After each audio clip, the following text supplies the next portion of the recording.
All right, everybody. Good morning and welcome to Work Should Feel Good, the show where your career growth meets your real life. I'm your host, Diana Alt, and today my guest, Mark Lebrun, and I are going to talk about how to build influence without going into full influencer mode, aka Kardashian mode. Mark is the founder of Digital Influencers Co., where he helps leaders and organizations grow their influence online.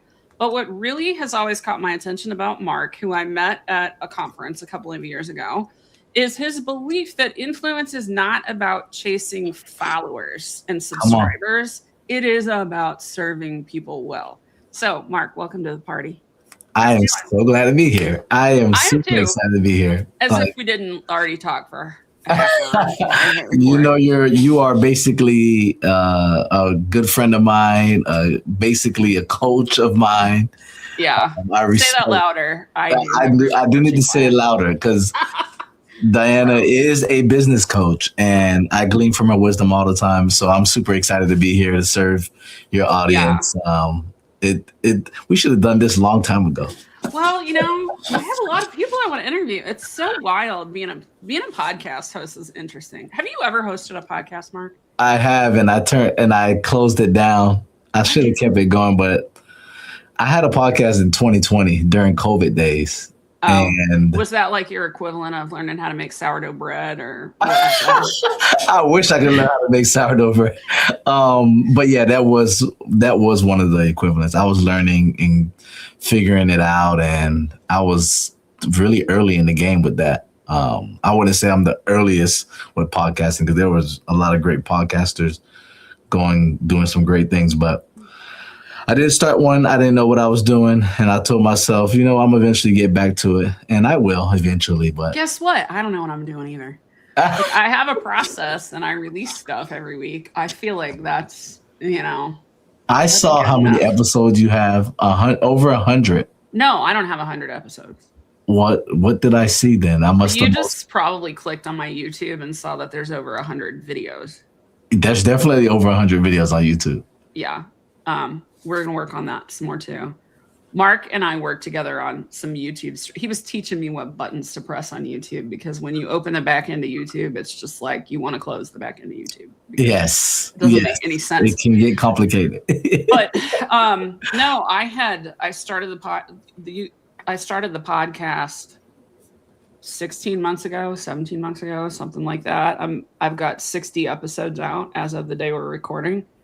Mm-hmm. And it's really interesting when people start figuring out that you have a podcast because everybody and their brother pitches you. Yep. Most of the pitches are terrible.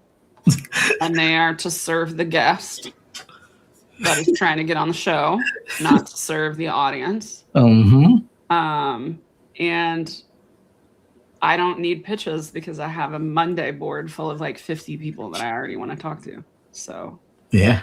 I mean, I've taken pitches, but I think you basically have a digital agency though. Did it help you when you decided to do the podcast yourself? Did that help you feel good about that lane in your agency? Or do you do podcast production in your agency? I do podcast production in my agency and it definitely helped me now. But fun fact, I didn't have a agency when I was doing the podcast. I feel like you've always had an agency.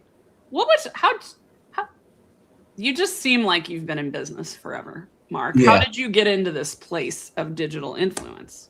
So what happened was I mistakenly became the go-to person for a lot of people in my network to glean and learn all social media marketing, content marketing, video marketing.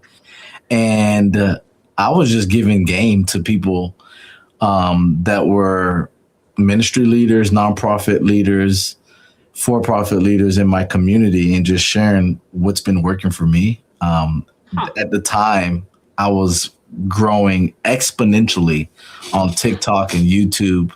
I remember within 4 months, I got over 100,000 subscribers on TikTok. What? And, people started asking me questions like, how are you doing this?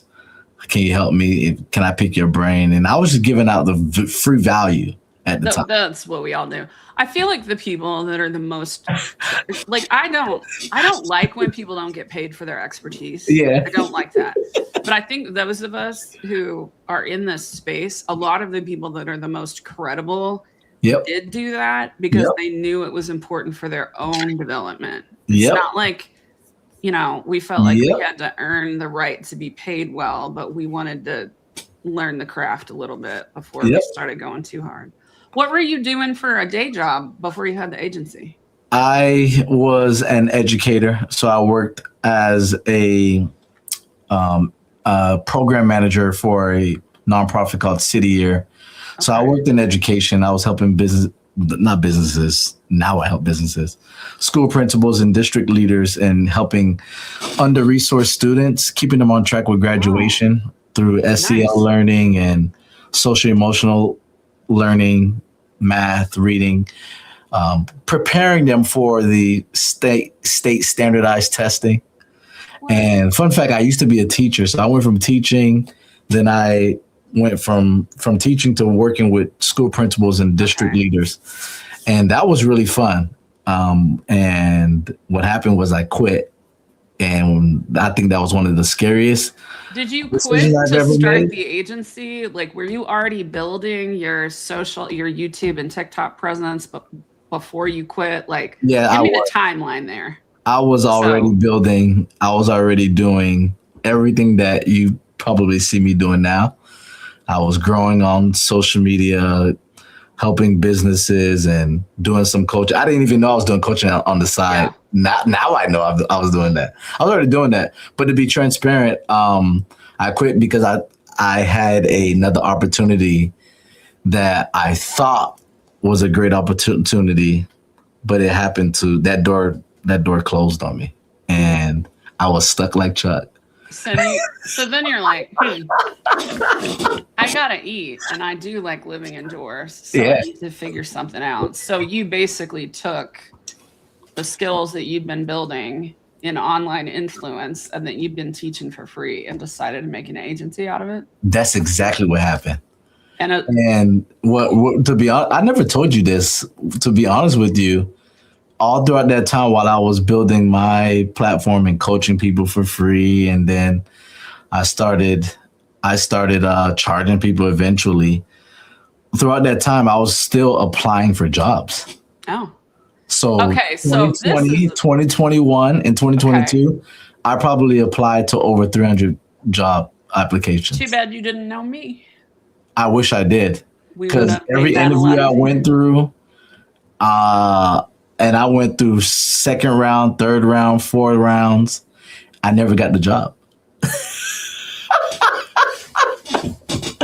And at that time, it was very discouraging. And I know you could talk and speak into this. And I never spoke to you about this. I didn't know that. Yeah. I it think was I very- thought you were living the entrepreneur life earlier. Well, I forced myself to do it because there was no money coming in. Yeah. And I But wasn't I going to thought have you my were wife. like I thought you were doing that for your full living earlier than what you're telling me that you were doing. So let me poke at the content that you were making. So you're working with these school systems Yep. who are not always well known Yep. for dealing with people that are in any way edgy, Yeah. but building on social media, especially when you build quickly to 100K TikTok followers, Yes. involves taking a stand. Yes. So what were you actually talking about? Were you talking about business? You have pastoral background too. Like, were you talking about business? Were you talking about Jesus? Were you talking about education? What were you talking about to people when you were building that first YouTube and TikTok presence back then? Well, simply, I just wanted to be a voice of encouragement to people that were living their life through business or professional parenting, just daily life decisions that people have to make. I just felt like people need hope, especially during the time that we were in. Yes. This is COVID time. Yes. COVID-19 was very prominent during that time. And I just felt like I needed to shed some light and give people hope So So that's you what I basically did. were a hope dealer. I was a hope dealer. And we, Yeah. I was still that. I was a hope dealer I like the during hope dealer. COVID. I heard that term years ago and I love it. So I Yeah, feel like someday I'm gonna have merch that says hope dealer. I have a lot of merch ideas that I never end up making the merch, but that would be one of them. that would be great. I could see you So wearing a hat that said a hope dealer. hat, I Yep. feel like that would be good. I feel like a pin would be good too. Yes. Little hope dealer pin. Um, when did you realize that you were onto something and that you wanted to make digital influence your career? I realized What? that when my phone kept ringing and so many people kept asking me, bro, teach me how you're doing what you're doing. And then I said, bingo, let me stop applying for these jobs because I Okay. applied and I said, I'm just going to take this on and make this a thing. Yeah. I didn't know what I was doing, but I made it a thing. I said, you know what? Every time somebody asks me, I'm going to charge you $50 an hour or things of that. And I can't believe I used to I charge. wish I could get you for $50. I That'd be pretty know. great. That would be amazing. And that was in 2021. The end of 2021. Wow. And 2022 is when everything changed for me. Did you find that you were loving it? Because there's a lot of people making a lot of money and their phone are ringing a lot and they don't like what they're doing. So what do you find that actually lights you up about your work? I found that what really made me very happy and that it really lit me up was when I was able to help pull out people's brilliance, to be honest with you. I noticed that I was attracting a lot of gifted, amazing, talented business leaders, communicators, but they didn't know how to translate that digitally. Okay. And what excited me was I get to help these brilliant men and women show up online digitally to impact people digitally. So that's what really kept me exciting because I saw how people's eyes were lighting up and how much fulfillment, if that's the word, fulfillment, when they were able to bring what was inside of them to a digital platform. So it sounds to me like what you're really like your company is called Digital Influence. You talk That's about right. digital influence. I've seen you on stages talking about digital influence. But what you're actually selling is impact and fulfillment. That's exactly what I'm selling. I hope that's on your webpage. I haven't your website. I haven't looked at it lately. That's really good. We're positioning people to win online, to earn income, and to build trust with people that they would have never built trust with in their local reach. And digitally speaking, it creates an opportunity for them to do that without even doing anything. Because you can share 3 posts in 1 week and that thing is working for you without you doing anything. And I think that's the beauty of having a digital platform. I think if we were to double down on taking what we know and putting it on the internet and allowing the internet to do what the internet does with the algorithm and putting it in front of people that resonates with it, this thing could tremendously impact our business and change our lives. I think it's That's what I was really doing for interesting. people. I want to talk a little bit about because there's a lot of people that are going to hear you say that. And like, I like the internet. It's cool. You like the internet. You think it's cool. We both eat and live indoors because we have a reasonably healthy relationship with the internet. But there's a lot of people listening to this and they think it sounds horrifying. Yeah.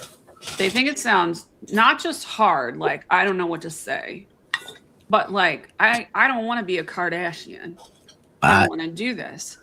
And so where do you think that comes from? Like, what do you have to say to somebody that's like, I have no interest in building a digital footprint. Everything that Mark is saying sounds gross. As a matter of fact, I have a perfect story for that because Let's hear it. one of the people that I helped said the same thing, where they didn't want to be on social media. And this person was a former professor at a prestigious university. I won't name the name. A prominent producer. And they wanted nothing to do with social media until they met me. I kept having that conversation and saying, hey, what if you brought what you know to your cell phone? Like, what if you picked up your cell phone and shared what you know with people all over the world by posting it on TikTok and posting it on Instagram? And there was a lot of resistance because of what people deem social media to be.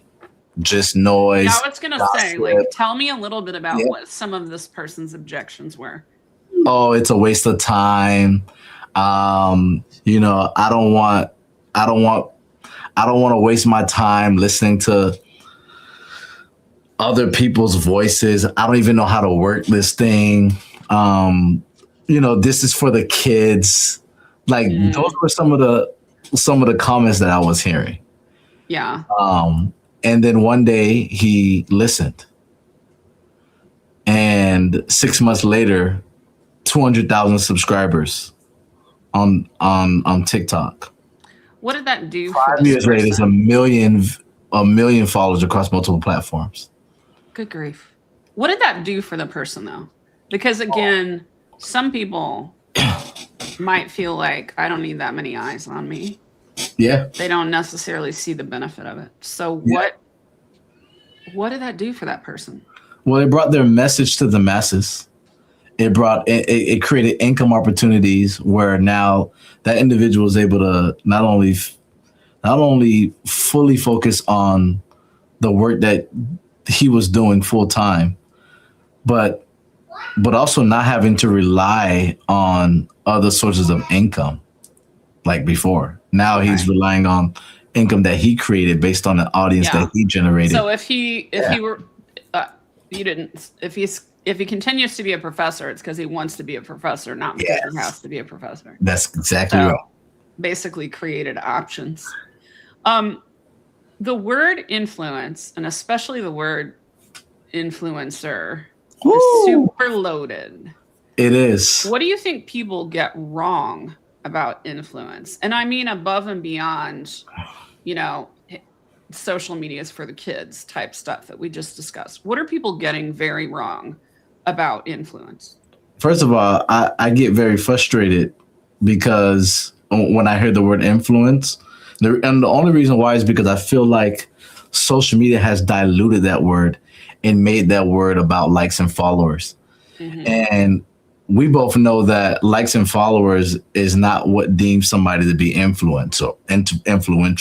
Right. Because nowadays you can go and pay for that, and all you have to do is pay probably $800, and 60,000 followers and likes could be drawn to your Instagram page. And that's what's literally happening.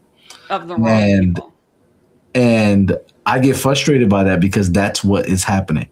Now, when I think about influence, I think about impact. I think about the lives who are being transformed by your work, by what you do, what you contribute to this world. I think about it. You're hitting on something really interesting, because you're right. The way people think about influence is how many followers, how many LinkedIn, Substack, whatever. Pick your platform of poison. And you should be on whatever, like if you're going to be on social, if you're building a brand, build it wherever you want to build it. Don't build it where other people tell you to build it. Right. If you like YouTube, cool. If you like Insta, cool. But we use this term to mean I have hundreds of thousands of people and I can get a brand deal for whatever.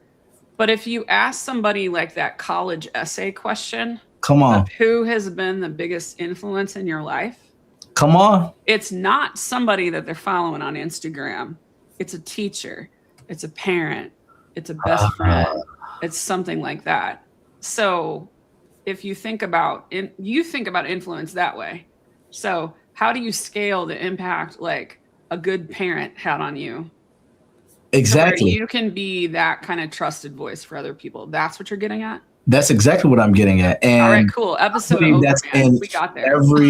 I believe everyone has the potential of being influential on and offline, but it has to start with, how are you impacting people? How are you meeting a need and solving a problem for other people? Like, for example, like you shared, like I know teachers that I can name that has influential, like they had so much influence in my life, and they don't even have a social media following. Have you ever gone to a funeral of a Oh, lifelong teacher? don't do that. Seriously. I haven't. I'm My still dad was young enough to, all Yeah. of my teachers are still alive. So my dad taught, and my mom did too, but my mom's still alive and kicking. But my dad taught school for almost 50 years. Okay. He did a couple of years in high school. Then he went to community college for 30 years, close to 30 years. And then he did another 15 as his retirement gig, where he worked pretty much part-time for a university as a lecturer. Thousands of people were taught by my father, and he was a very good teacher. Wow. And when he died, it was like wrapping around the funeral home, like just to get in to pay respects. Whenever they were doing the visitation stuff, and there were people I knew, there was a person I went to high school with that had him in community college and drove hundreds of miles to go to my dad's funeral. That to me, that's what that kind of impact is. Like, no one's getting in a car and driving hundreds of miles to see the random person that does brand deals on Instagram.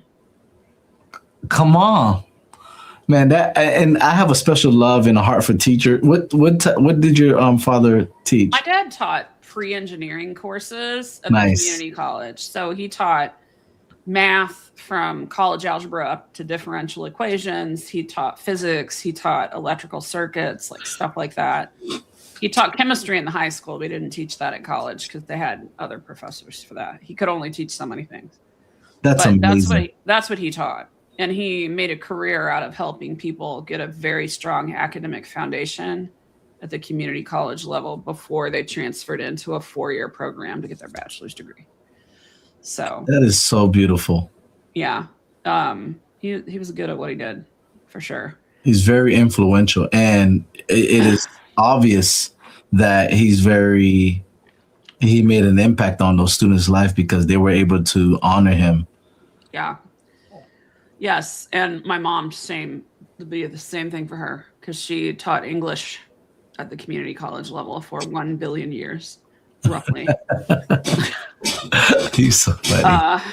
She taught all the things. So, but yeah, it's interesting. So your framing of what can you impact people by teaching them is a really different framing than what a lot of people are trying to do when they think about influence. So when you think about what I think most people, especially most ethical people, which is the only kind of people you and I like to work with, they want to build trust.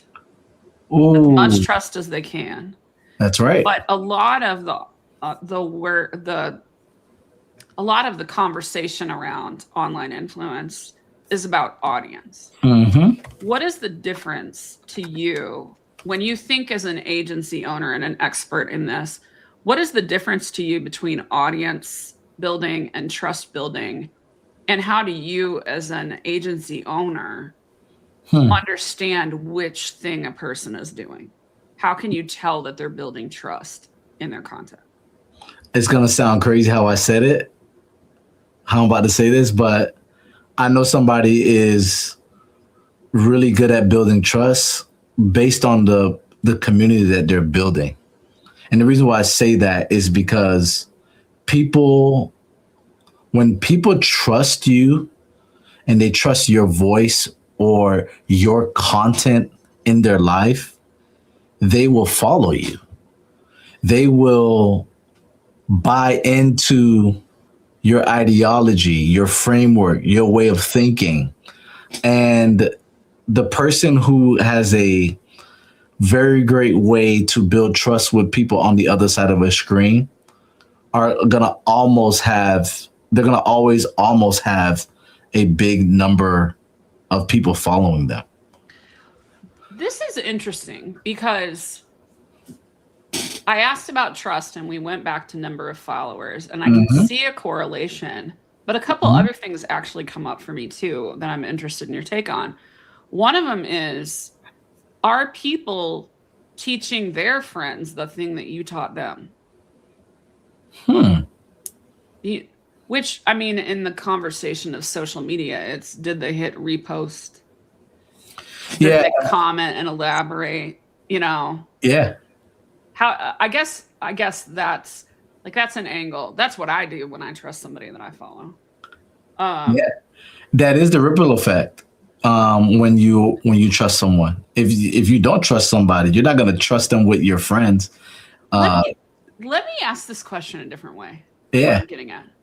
How do you tell the difference between someone that has 60,000 followers because they built trust and someone that has 60,000 followers because they bought 59,000 of them? Easy. By their consistency. Okay. Someone who bought it, they're not going to be consistent with their showing their values. They're not going to be consistent in their content. But somebody who earned someone's trust and earned somebody's attention, digitally speaking, they've invested the time. So they're going message first. Yep. And it draws the people. Yep. Rather than just simply presence first, buying the people, and then doing what they think the people want. Yes, and just to go a little bit deeper, they're really meeting a need. Okay. They're really solving a problem. Okay. Like there are people that I follow personally. I follow them because their content, it meets a need. Okay. And I think that's the differentiator. I don't know if people would follow any of us, Diana, if we didn't impact them, meet a need. If our content doesn't resonate with them on a social, emotional, professional level, what's the point? Those are the people that when their birthday comes on Facebook, you're like, I don't know who that is anymore. Why did I follow them? Unfollow. So one of the other things that makes people have a tough relationship with online influence or online personal brand is another thing that gets thrown around a lot that makes many people that I work with just go, ugh, is they're worried about the professional impact. Like they can't see how to build an online presence and have an opinion and not get in trouble with the people that are making it so they can eat and live indoors. For most of my people, they are working at corporations. Some of the people could be worried about polarizing because they're business owners. How do you help people navigate that? Because just saying don't worry about it is not good enough. I agree. That's a very shallow way to say, just don't worry about it. You're allowed to have an opinion, but realistically, we live in a world where most of us have ourselves and potentially family members that insist on eating 3 times a day. Yeah. And we want to be able to feed them. So what do you tell the people to help them navigate through that?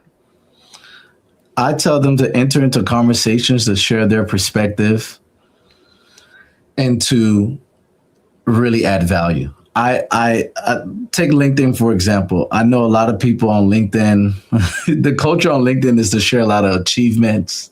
Like this is what we're doing. This is what we've accomplished. I just got a promotion. I just finished this certificate. I just spoke at this conference. All those great things. That's amazing.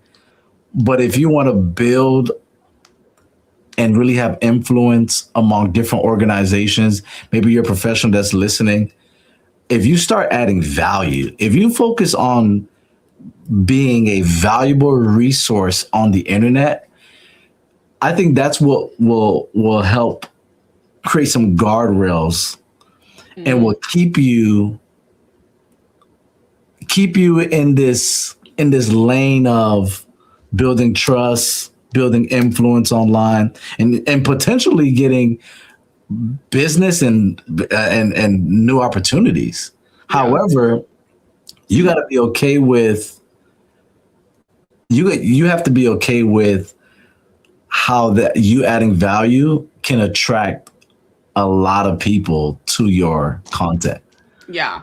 So there's a lady that I follow. She works for a company. I actually had her on the podcast. Her name is Bonnie Diller. She works for Okay. Zapier as a recruiter. And this woman just posts about recruiting at Zapier. And Zapier is kind of a cool company. Most people know about them because they make everything talk to each other. And they're very transparent about how they do business, including how they hire. And she's amassed over 500,000 followers along the way. What platform? LinkedIn. That's amazing. And she's got plenty, probably 80K on TikTok. Like That's amazing. She's got a lot. But some people don't want that. So what I would say, the thing that I tell people, I'm interested in your take on it because you're the expert and I'm just the lady that does some stuff. I like to tell people if they're very first getting started and they don't even know what their voice is, to go find people talking about this stuff that you're interested in talking about, which could be your expertise. So if you're in product marketing for SaaS, go find people that are in SaaS technology leadership or SaaS product marketing and comment on their stuff. Yep. Comments are magic. Yep. And the amount of influence you can build in the comments without even messing around with posting your own stuff is really great at the beginning. You can get some content on your voice. Do you, the other thing I'll tell people is stop listening to the idiots that say be consistent when they mean post daily. They are not the same thing. That's correct. You don't have to post daily. You don't have to post daily. Nope. On a lot of platforms, it can backfire. So. That's true. So, when I think about people building influence, there's two ways people can be trying to do it that are in corporate. And I'm interested in your take on this. So some people are staying in their lane. These are the people that may ultimately exit their company to be a consultant in the same general field. Okay. And so they can talk about the thing that they're doing every day. But then there's the people that kind of have a split identity, especially if LinkedIn is one of their platforms, because you only can have one LinkedIn profile. It's not like some of the other ones where you can have multiple. But maybe they're a product marketer in SaaS, but the thing that they want to build is something completely different. What kind of guidance do you give to people that are wanting to build the next thing while they have to still do the current thing and eat and live indoors? Ooh, that's a very good question. The guidance that I would say is if you're a professional and you are within a career, it's important that and you're using LinkedIn, for example, to build digital influence. I think it's important that you stay in alignment, create content in alignment with your career of choice. Okay. Because you don't want to be scattered and you don't want to communicate to your audience something that you're not currently doing or you're not currently in. Like, because I know for me, when I'm on LinkedIn and I check somebody's profile, one of the first things I do is go and see where they work. Mm-hmm. And I don't know why we do this, but hey, we do it. And it's just good for your potential prospect or somebody who wants to follow you. They know that, hey, you're speaking about things that you're actually living. You're doing the work. Can I say something? Yeah. And I want to say this a different way and see if it is in the right lane of what you're talking about. What I'm hearing is, especially for people where LinkedIn is a primary, let's say you're building, maybe you're a product marketer in SaaS. Yes. But you're building an e-commerce brand. Those are pretty different. That's good. So if you're doing things that are that different, the more different it is, the more it might be that you actually consider picking a different platform for the secondary.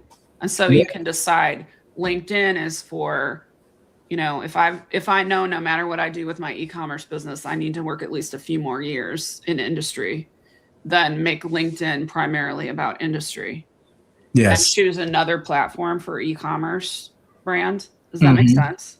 Yep. Okay. Or choose another platform for your personal stuff. Maybe you're a foodie, Yeah. or maybe you are into cookies like myself. Choose another platform for that. Don't put it on LinkedIn. Okay. So what I would say too, what I'm also hearing is there's some things that kind of go along with almost anything. So let's say that you are a product marketing leader in SaaS and you have a goal to coach and mentor leaders in tech. You can more easily talk about both of those things. Because if you're talking about product marketing in SaaS, you're probably going to naturally talk about leading in some way in that. And so if you intend to build a coaching business like that, it's easier to have some of that content stay on LinkedIn. Yes? Yes. What do you think? Okay. I love that. Okay. So basically, where we got to for the people that are not used to this influence world is understand what your goals are. If they're disparate, consider picking other platforms. And then being clear and consistent on what you're talking about per platform. Yes. Be very clear and consistent. Yep. Okay. And consistent doesn't mean daily. What are you seeing? So we talked about LinkedIn. You also are a big YouTube person. You're a big TikTok person. What are the biggest mistakes that you're seeing people make on each of those platforms? Other than just not doing it. Specifically LinkedIn and what else? I said LinkedIn. Let's do LinkedIn, YouTube, and TikTok. So let's start with LinkedIn. What mistakes are you seeing people make? I think I'm not gonna lie to you. I think a lot of people are sleeping on the video platform on LinkedIn. Oh. Because LinkedIn is copying other platforms now. And it's okay, but honestly, they are pushing out video more and more. And obviously, we all know that LinkedIn is a writing platform, but you don't want to not utilize the feature that they are pushing out because it creates higher chance of you creating more business opportunity, visibility. I think the thing on LinkedIn I would have said is don't be afraid to show your face from time to time. Yeah. And I don't think that means that every single post like needs a cheesy selfie. But it's when you think about the trust gap. Yes. There's something about seeing a face, even if it is not a face that looks like a supermodel. Yes. That makes people trust you more. And so the video, it's interesting that you bring that up because before I hit record, we were talking about how some of my business has shifted this year and I didn't realize why. And then our friend Ryan said, Diana, it's because of the podcast, because now you're putting clips from the podcast all over, especially on your primary platform of LinkedIn. Mm-hmm. So I think sleeping on video. Okay, now let's talk TikTok. What is the biggest mistakes people are making on TikTok? Biggest mistakes is people aren't stepping into the conversations that are happening culturally. Like there are cultural we live in a hot, we live in interesting times. Spicy cultural time right now. Yeah. Where honestly, if there's anything that I've realized is that we let a lot of negativity fuel these conversations that are happening in the culture. Yes. And I think professionals, because it's impacting professionals, it's impacting the workplace, AI is impacting that stuff, it's impacting our families. We need to step into those conversations and speak into those things as well.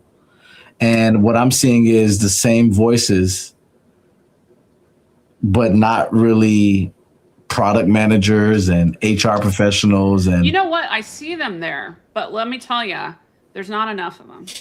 And where I was going to go with TikTok, which I'm very new to TikTok, and I'm not trying to maximize it for explosive growth like you managed to do a few years ago.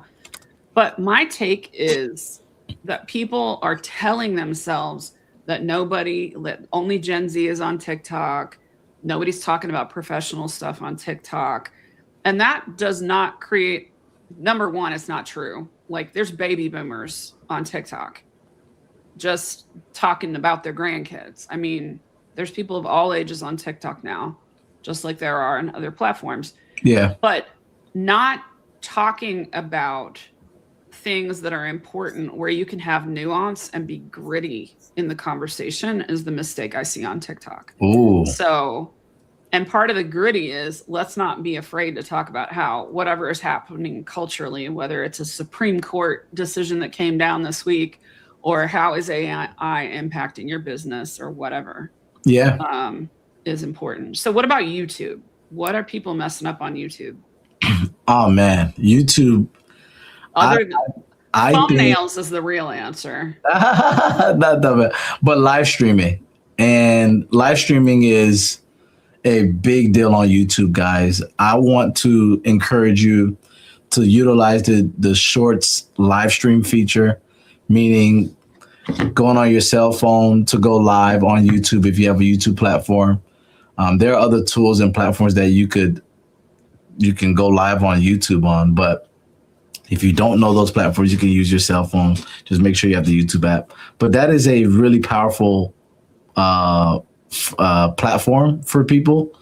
And I know for some people, going live can be intimidating. But if you would position your live stream as a place where people can add value and find community, you would do really great.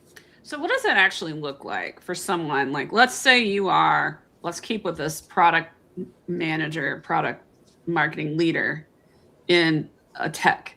And that's where they want to be. They want to be like in something adjacent to that or coaching leaders in that. They have a YouTube that they just opened. They opened it 6 years ago. It has 12 subscribers. They posted 3 videos. So they're kind of starting clean. And they feel like, why would I go live? Because who is even watching this? What do I even say? Walk us through what does a worthwhile live look like for someone starting? Not for you with 78,000 followers. But for somebody that's just, I want to start using YouTube. I feel like that's my platform. I do not want to do TikTok. I picked YouTube. What does that live look like for them when they first start doing them? I think it looks like rallying their people, rallying like-minded individuals who align with product management, SaaS tools, and leveraging what's hot as well. Is it a rant? Is like a good way to start rants? I'm asking a serious question. Okay, this is a thing that I think is a problem in the industry, or a thing that a lot of people aren't getting, and I just wish they got it. And here's what it is. Is that a good place to start? Ranting has its place. Not like super negative ranting, but basically like, come on, guys, let's get this right. That is good. I agree. And even demonstrating, just being honest with your audience, what's working for you and sharing how you can add value to them, those are gold. Okay, cool. So I like that if people want to have more of a positive spin. So one of the things I've seen more in the last like 18 months than I had seen any other time was I don't even want to build a personal brand. And it goes along with this, I don't want to be a Kardashian influencer thing. So to me, this says what we're really doing is building credibility. That's correct. What are the ingredients to credibility online? You need to be, so you have the, because you spoke about personal branding. Mm-hmm. One of the things that you need to become is a go-to person for a said topic, a said subject, or specifically meeting a need and solving a problem within your industry. Now, one of the things I would say is your personal brand is like a digital resume. Okay. Where you are known for an expertise, professionally, And you want to build off of that, not necessarily, some number of following, or you want to build off of who you are, what you do, and why you do it. Okay, got it. So what I'm hearing, the way I've started thinking about brand, because it's such a loaded thing and everybody loves to talk about brand. We even have like just regular people who aren't trying to build a brand saying, well, that's on brand whenever like their brother's late to the picnic or whatever. We just say that's on brand. Mm-hmm. I think of a brand as what people say about you when you're not in the room. That's how I think of it as well. Cool. Yeah, we agree. That's awesome. Yep. So what you're saying is if you want people that are not in the same room as you to talk about how great you are at XYZ thing, you have to actually talk publicly about XYZ thing. Yes. Hiding behind, I don't like being online is not going to do that. You might build a personal brand at work because the people that work with you or your clients in your business Yep. are going to get it, but you can't scale that. Okay. That makes a lot of sense. Yep. And scaling that, and if you were intentional about scaling that, it actually potentially creates opportunity for you. Because let's say you want to get in a new job or you want to start building relationships with new businesses. One of the things that people are going to do is they're going to look you up. They're going to search for you and check out your profiles. And before somebody can trust you with an opportunity, they want to know how you think, what you look like, what you're about. So the internet, your LinkedIn profile, your social media profile, that is now your first impression. Okay. And I think a lot of us need to take that very seriously. And if you do, what's going to happen is you will create more opportunities for you. So if I'm not influencing you to do that, I guess I'm not doing my job well. I'm asking you a lot of questions that I know. Like, yeah, I am being a little hard on you because people usually when they come to Mark, they're self-selecting in, like if they've already figured out that they want a digital footprint. But what I'm trying to do is make it clear to people that yes, it's good because you talked about the person that built over 1 million followers and now they work on their own terms and all of those things. But I'm trying to throw all the objections that I hear at you and what are the ways to start? And are there small ways to start? Do I have to be doing 1 million pieces of content a day? And what I'm hearing is no, you just need to start and be clear. That's right. And not be afraid to talk about the thing. Yep. What if every social platform that you are on right now went away, what would happen to you and your business and how would you recover from it? Honestly, I don't think anything would happen to my business because I'm going to pivot. And the way that I believe that I will pivot is into speaking to an actual audience, like real people in front of me. And I want to do a quick disclaimer. The way I personally treat social media is I believe that the person that's looking at me through their digital screen, I believe that person is a real person. So I treat it as if they are a real, actual person that's in front of me. But for me, it's simple. Just do what I was doing digitally in person. And how do you find those people? Well, you go where those people are. This is really cool, though. I love that. This is a question I just came up with too. Like, I planned some ideas for questions before I jump on the podcast, but I did not have that one. I pulled that out of my ear because we hear so many people in business talk about, oh, you don't want to build on rented land and you don't have a real business if you don't have a big website and a blah, blah, blah. You're saying I built relationships because of being online and I built credibility because I was online. And if all my platforms went away, then I'm just going to start calling people. That's exactly what I'm going to start showing up in rooms. Yep. Here's the If cool I help thing. people do that digitally, right? Helping them Right. build credibility digitally, Right. and I'm going to help them do that physically. Yeah. So here's my take for people that are like, I'm still not sold on why I would want to do stuff digitally, which is a real thing. Because right now, with AI taking more and more hold, we're seeing a growth in people wanting analog and in person, like board game shops and like board game, I don't know, like bars, restaurants, club, places where people just show up to play Monopoly and drink beer. Those are growing in a lot of areas. So if you feel weird about doing any of the stuff we're talking about online, just go do it in person first. That's where I got confidence. Now, granted, there wasn't really social media except for LinkedIn when I really started becoming known for professional expertise through in-person associations and stuff. But if you just still don't feel ready, pick the thing that you want to be known for and go to the meetup that has 17 people. Exactly. And talk about it there. And whether it takes you a week or a year or 5 years to get the confidence to go digital with it, you will have been building your voice while you do. Exactly. So, and that's what social media is about. It's about getting people to find you. At the end of the day, I leverage social media for the sake of people discovering all that I have to offer. yeah.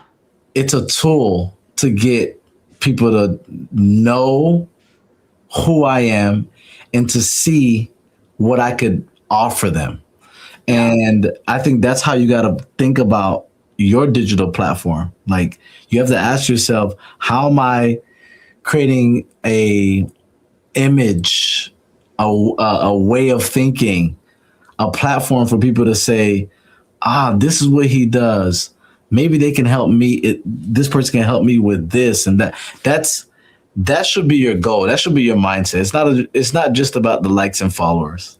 Yeah. It should be about ensuring that your reputation can travel further than you can. It's online reputation is one of the things. Like, there it when is. people think about personal brand, especially as it pertains to being online, I like to use the term digital reputation instead.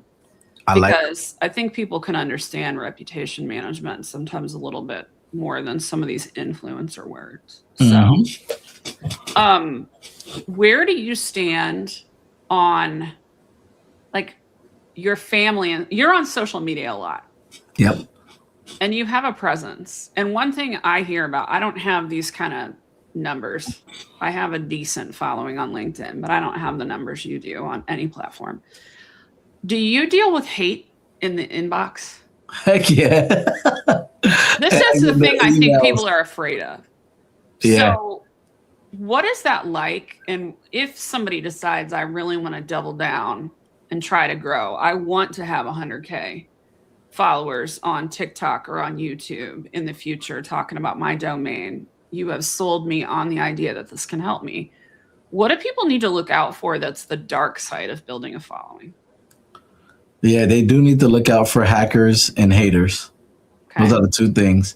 And proper online etiquette is for you to have security processes and measures in place to protect not only your assets, but to also protect you.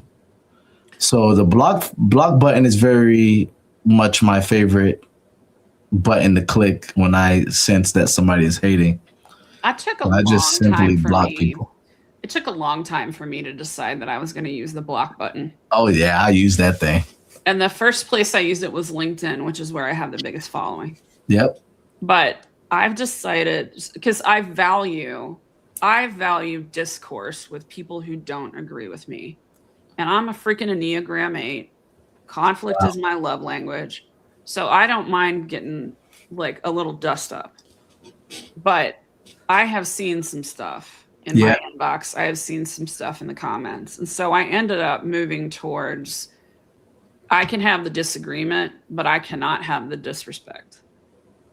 That is the line for me.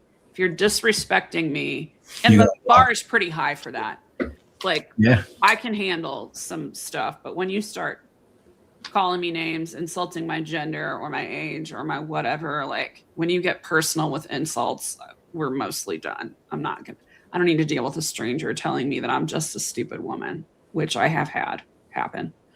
So Yeah, so I've had block, those comments, yeah, and I've learned to ignore it and just block. I have I block. no time arguing.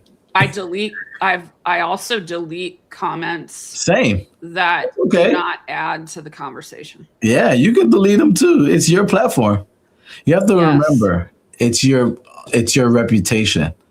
So if there's anything that could hurt you from building trust with somebody, please do not allow that to prevent you from creating opportunities and building trust with a potential client. It's all right. Are the comments I'm the most likely to block? Which one? It's the ones where someone is attacking someone else in a comment thread on my content. Yeah. Because I view that as protecting my community. Yes. And that's a value. Even if I don't know any, like I might not know the person, but I'm like, if you've been following me on LinkedIn for a while, like you're part of my tribe, whether I know you personally or not. Do you look at it the same? Are you more likely to block somebody for picking on someone else in the comments or for picking on you? Believe it or not, I'm likely to remove the entire video. And you, as you know, those videos create a lot of more views and more visibility because for some strange reason, the algorithm loves drama. Loves drama. And honestly, we're not even going to go down that rabbit hole, but I've removed entire videos because I said this is not good for the soul of the individuals that are arguing. Yeah. Let me not be a stumbling block. Let's remove this entire video, period. That's interesting. I haven't had to do that very often. Yeah. There was one time that I went super viral with a post on LinkedIn, and I did not have that on my bingo card. It was about 3 or 4 years ago, and I posted something. I actually reposted something from like 6 months before that got like decent engagement. I'm like, this is fine. It's fine. It took off, and it took off while I was driving from Kansas City to Nashville for our friend Terry's event a few years ago. I get out of my car at a quick trip or whatever to go to the bathroom and get a drink, pull up my phone. I don't like red bubbles, so I'm not the person with like 42,693 unread emails. I'm not that person. There's literally over 1,000 in the bubble on LinkedIn. And I'm like, what in the world happened? And that post got well over 500,000 views. I'm not surprised. And like 500 comments or something. And I went through and I responded to a lot of stuff. And there was some hateful stuff that I just took out. But the discussion was so good that I couldn't bring myself to pull the post down. You know, if I were you, I would repost that today. Like hit repost? Just on the No. Create a brand new post. And create and go ahead and post that same thing. See if it happens again. It was controversial because it was perceived as me telling job seekers that they were stupid in some way, and I was not. I was actually telling them a mistake that they were making. Yeah. And how to fix it. I was kind enough to tell them how to fix it too. Yep. So I love this. I could nerd out about influence with you all day. Same. But I do think it's really important. I almost, whenever you look at a podcast and you're like, oh, we're 57 minutes in. I do think it's really important for people to understand you can protect yourself online from stuff. So there's a tendency when people, I think, are first trying to build online that they want to pull in all the opinions, all the engagement, all the things. And they don't feel comfortable. They don't feel like somehow like it's their right to clean out the comments of the nonsense or to pull the video down or whatever. And you can, and it's in your best interest, especially if you work in a sensitive industry.